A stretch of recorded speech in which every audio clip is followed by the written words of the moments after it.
Hello दोस्तों। पहले अध्याय में हमने अर्जुन का विषाद, उसका दुख, उसकी दुविधा जानी। अब श्री कृष्ण उसका उत्तर देंगे और इस अध्याय का नाम है सांख्य योग।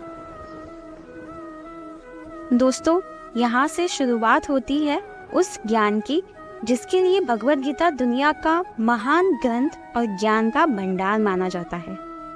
संजय कहते हैं, उस प्रकार करुणा से भरे हुए और आंसुओं से पूर्ण तथा नेत्रों वाले शोक युक्त अर्जुन भगवान को देखते हैं। अर्जुन दुख से घिरा हुआ है, आशा खत्म हो चुकी है, हिम्मत टूट चुकी है। ऐसे में कृष्ण उसे समझाना शुरू करते हैं। जहाँ युद्ध का वर्णन होना चाहिए था, वहाँ दुख का माहौल है। अर्जुन की आंखों में आंसू और मन में निराशा है। बड़ी हैरानी की बात थी, संजय और धृतराष्ट्र उसकी आशा नहीं कर रहे थे। अर्जुन का दुख देखकर कृष्ण उनके सभी सवालों के उत्तर देने को तैयार होते हैं। भगवान बोलते हैं, हे अर्जुन, तुझे इस समय असमय में ये मोह किस हेतु से प्राप्त हुए? क्योंकि ना तो ये श्रेष्ठ पुरुषों के द्वारा आचरित है, ना स्वर्ग को देने वाले हैं और ना तो कृति को करने वाले हैं। युद्ध के समय ऐसी शंका, ये तो असमय ही है। दोस्तों, इस तरह अपने शत्रु के प्रति मोह दिखाने का काम अर्जुन जैसे योद्धा कैसे कर सकता है? अपने कर्म से अगर हम मुंह मोड़कर मोह या किसी और वजह से हताश बैठ जाए तो वो ठीक नहीं है। इससे कभी कोई लाभ नहीं होता। हे अर्जुन, नपुंसकता को मत प्राप्त हो। अगर तू युद्ध में आया है तो युद्ध कर, ऐसे डर मत। तेरे जैसे धनुर्धर के लिए ये ठीक नहीं है। ये सही नहीं कि अपने मन की कमजोरी दिखाओ। दोस्तों, यहाँ नपुंसकता का अर्थ कमजोर हो जाना, युद्ध से मुंह मोड़ लेने वाली बात कर रहे हैं। यानी कि जो धर्म कहता है, धर्म के अनुसार कर्म को करना चाहिए। स्वयं को कमजोर मानकर बात को छोड़ देना ये सही नहीं है। बुरे समय में अगर जब आशंका सताए, यही बात हमें याद रखना चाहिए। मन की दुर्बलता छोड़ हमें सिर्फ उस कर्म के बारे में सोचना चाहिए जो हम करने के लिए आए हैं। अर्जुन अपनी शंका के बारे में कहते हैं, हे मधुसूदन, मैं रणभूमि में किस प्रकार बाणों से भीष्म पितामह और द्रोणाचार्य के विरुद्ध लड़ूं, जिनसे मैंने सब कुछ सीखा है, जो मेरे लिए सबसे बड़े हैं। उन पर मैं कैसे बाण चला सकता हूँ? दोस्तों, यहाँ पर अर्जुन का कहना असल सुनने में गलत नहीं लगता। अर्जुन जिनकी पूजा करते हुए बड़े हुए हैं, अपने पितामह या अपने गुरु पर वो बाण कैसे चला सकते हैं? लेकिन युद्ध का तो यही काम है। बाण शत्रु और अपने में भेद नहीं करता। जब वो चलता है तो प्राण लेने के इरादे से, जिसे करने में इस वक्त अर्जुन असफल हो रहे हैं। अर्जुन की दुविधा गलत नहीं लगती जब वो ऐसे कहते हैं कि इन महानुभाव गुरुजनों को ना मारकर मैं इस लोक में भिक्षा का अन्न भी खाना कल्याणकारक समझता हूँ। यहाँ पर अर्जुन कहते हैं कि इन गुरुजनों को मारकर इस दुनिया में किसी भी तरह का लाभ ले लो, उसका क्या मतलब है? अपने इन लोगों को मारकर उससे अर्थ और भोग, धन धान्य, ऐश्वर्य, ये सब तो मैं प्राप्त कर लूँगा, परंतु ऐसे भोगों से क्या प्राप्त होगा? दोस्तों, अर्जुन ही नहीं, दुनिया में ना जाने कितने लोग ऐसे होते हैं जिन्हें लगता है परिवार भी ना छूटे और मोक्ष भी प्राप्त हो जाए, परंतु ये तो संभव नहीं। अर्जुन कहते हैं, हम ये भी नहीं जानते कि हमारे लिए युद्ध करना और ना करना, इन दोनों में से कौन सा श्रेष्ठ है। अथवा ये भी नहीं जानते कि उन्हें हम जीतेंगे या वो हमको जीतेंगे।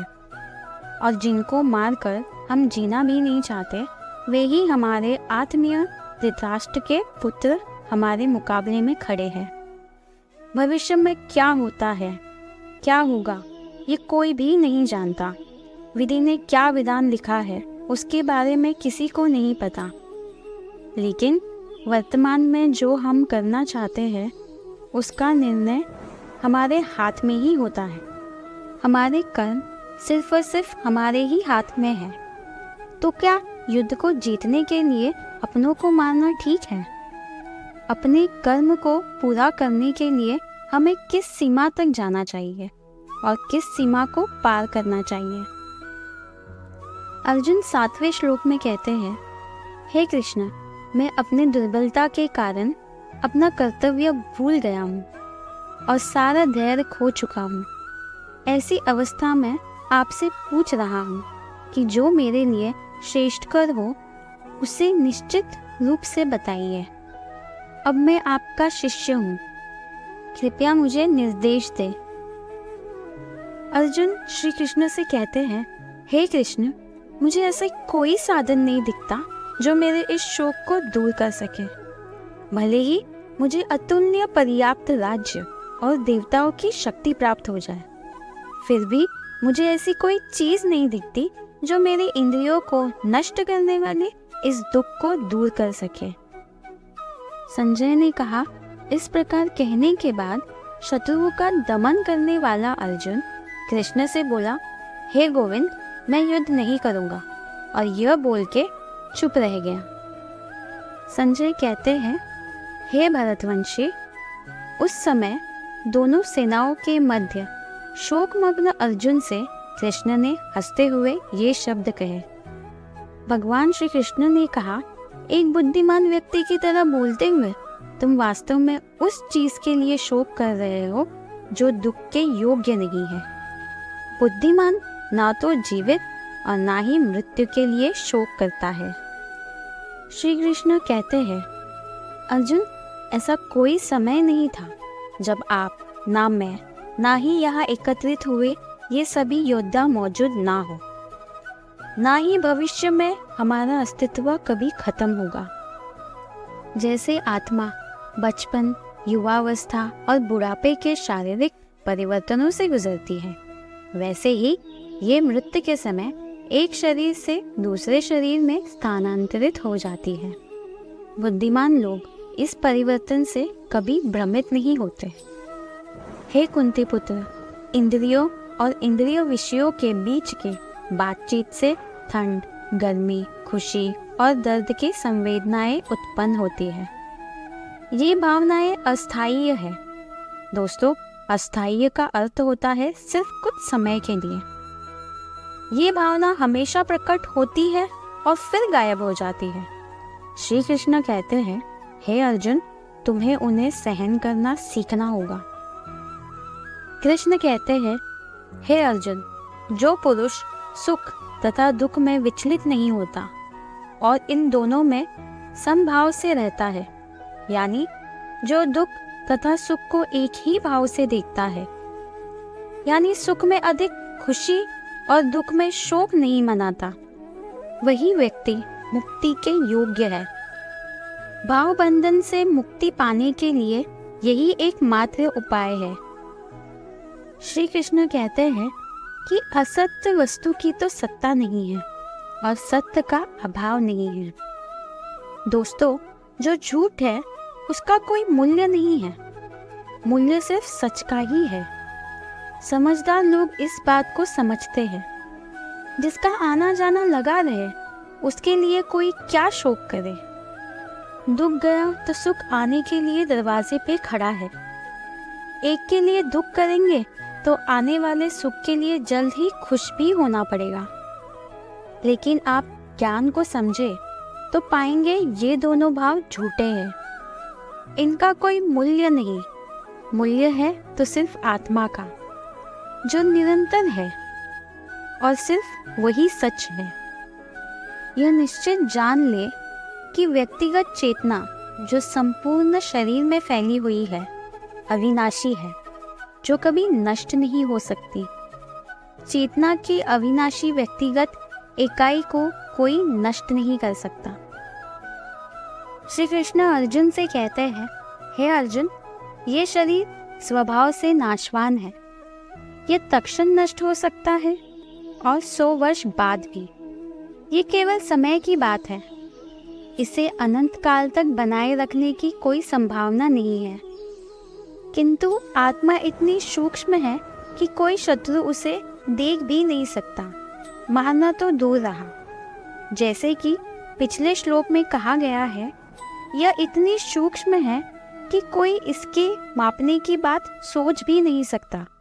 अतः दोनों ही दृष्टि में शोक का कोई कारण नहीं है, क्योंकि जीव जिस रूप में है, ना तो उसे मारा जा सकता है, ना ही शरीर को कुछ समय तक या स्थायी रूप से बचाया जा सकता है।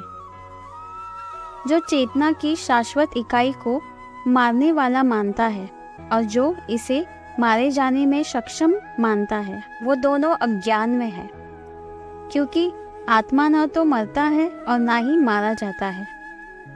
दोस्तों, यहाँ पे चेतना का अर्थ आत्मा है और शाश्वत इकाई का अर्थ है जो कभी खत्म ना हो। यहाँ पे कृष्ण ये बता रहे हैं कि आत्मा अमर रहती है, कोई उसे मार नहीं सकता। चेतना की व्यक्तिगत इकाई ना तो कभी जन्म लेती है और ना ही कभी मरती है। यह ना तो कभी बना है और ना ही कभी बनेगा। यह अजन्मा, शाश्वत, अविनाशी और कालातीत है।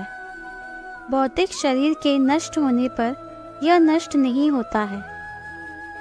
हे पार्थ, चेतना की व्यक्तिगत इकाई को अनादि, अजन्मी, अविनाशी और अविनाशी मानते हुए कोई व्यक्ति किसी को कैसे मार सकता है और किसको मारता है? जिस प्रकार कोई पुराने वस्त्र को उतार कर नए वस्त्र को ग्रहण करता है, उसी प्रकार चेतना की मृत इकाई पुराने शरीर को त्याग कर नए शरीर को ग्रहण करती है। हथियार व्यक्तिगत चेतना को नहीं काट सकता, इसे आग से जलाया नहीं जा सकता, पानी इसे गीला नहीं कर सकता और हवा इसे सुखा नहीं सकता।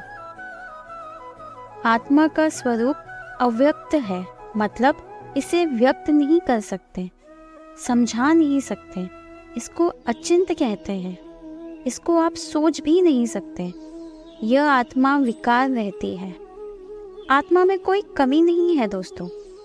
कृष्ण आगे कहते हैं, हे अर्जुन, इस आत्मा को उपयुक्त प्रकार से जानकर तू शोक करने के योग्य नहीं है, अर्थात तुझे शोक करना उचित नहीं है। भले ही आप मानते हो कि व्यक्तिगत चेतना सदैव जन्म और मृत्यु को अधीन है, फिर भी हे महाभाव, आपके पास शोक करने का कोई कारण नहीं है। जिसका जन्म हुआ है उसकी मृत्यु निश्चित है और जो मर गया उसका जन्म निश्चित है। अतः जो अपरिहार्य है उस पर तुम्हें शोक नहीं करना चाहिए।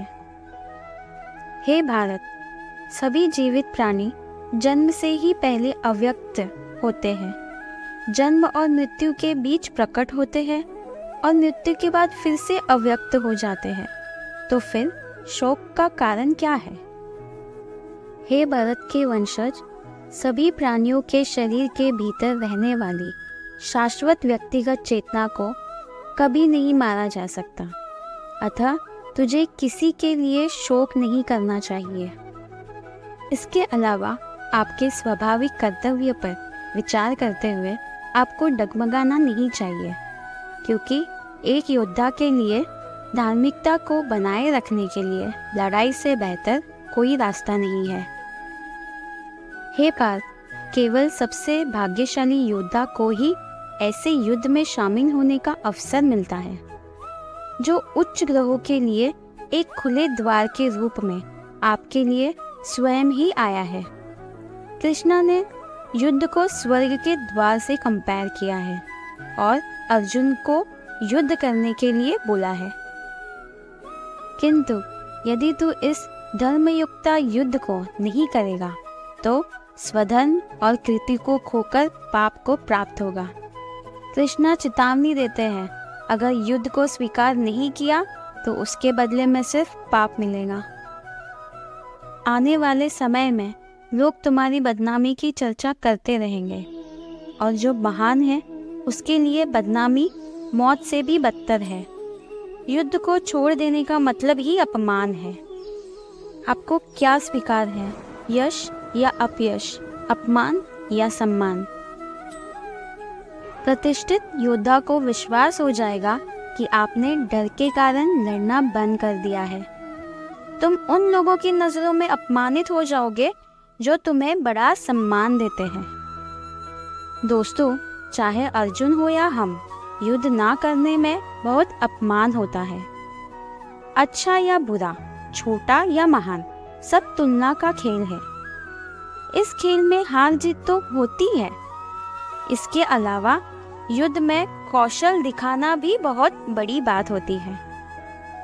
और कोई युद्ध से ही मुंह फेर ले तो समाज में उसे कहीं जगह नहीं मिलती। आपके शत्रु भी आपकी वीरता की निंदा करते हुए अपशब्दों से आपका अपमान करेंगे। अफसोस, इससे ज़्यादा दर्दनाक क्या हो सकता है?